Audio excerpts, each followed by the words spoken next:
Hello mga ka-electrician. So good na ba tayo trabaho karon? Hinay-hinay lang. Basta ginagmay at kanunayang trabaho.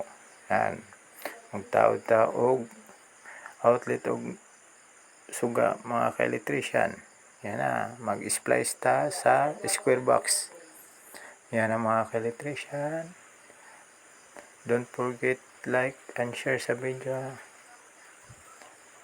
Ay niyong kalimti, mag-comment din sa baba para makuha natong kung sayop sa atong mga kuhan ka electrician. Thank you for watching.